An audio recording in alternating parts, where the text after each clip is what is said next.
ઇન્ડસ્ટ્રીઝના executive director અનંત અંબાણીનો જન્મદિવસ ખૂબ જ ઉત્સાહથી ઉજવવામાં આવી રહ્યો છે. અનંત અંબાણી પોતાના જન્મદિવસની ઉજવણી માટે બોટાદ પહોંચ્યા અને અહીં તેમણે શ્રી કષ્ટભંજન દેવ હનુમાનજી મંદિરમાં દર્શન કર્યા અને આ સમય દરમિયાન ભક્તિ અને સેવાનો એક અનોખો સંગમ જોવા મળ્યો.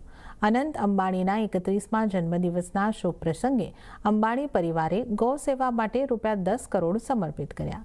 ₹15 કરોડના ખર્ચે ભારતની સૌથી આધુનિક ગૌશાળા સાળંગપુર ધામ ખાતે બનાવવામાં આવી રહી છે.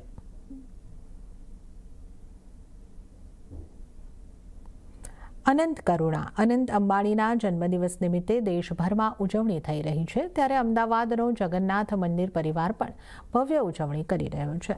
આ નિમિત્તે ભગવાન જગન્નાથ મંદિરમાં વિશેષ શણગાર કરવામાં આવ્યો છે. મંદિરના આંગણે કંડારેલી 22 ફૂટની વિશાળ રંગોળી ભક્તોમાં આકર્ષણનું કેન્દ્ર બની હતી, જેમાં અનંતભાઈને જન્મદિવસની શુભકામનાઓ પાઠવવામાં આવી હતી. ભગવાનની વિશેષ પૂજા અર્ચના અને આરતી સાથે અનંત અંબાણીના સુખ, સમૃદ્ધિ અને દીર્ઘાયુષ્ય માટે મંત્રોચ્ચાર સાથે પ્રાર્થના કરવામાં આવી છે. સંતો મહંતોએ અનંત અંબાણી સ્વસ્થ, નિરોગી અને દીર્ઘાયુ રહે તથા રાષ્ટ્ર અને પરિવારનું ગૌરવ સતત વધારતા રહે તેવા અંતરના આશીર્વાદ પાઠવ્યા હતા.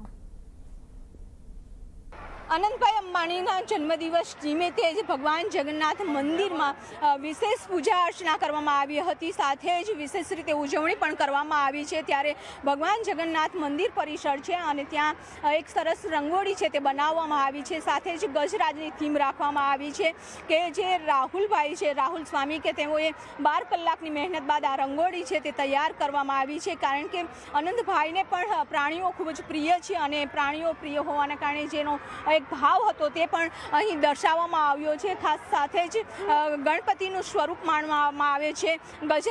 ગજરાજની વિશેષ પૂજા કરવામાં આવી છે, ભોગ લગાવવામાં આવ્યો હતો અને ભગવાન જગન્નાથની મહાઆરતી કરવામાં આવી અને ભગવાન જગન્નાથ પાસે અનંતભાઈ અંબાણીના સારા સ્વાસ્થ્ય રહે, સુખ સમૃદ્ધિ રહે તે માટે પ્રાર્થના કરવામાં આવી.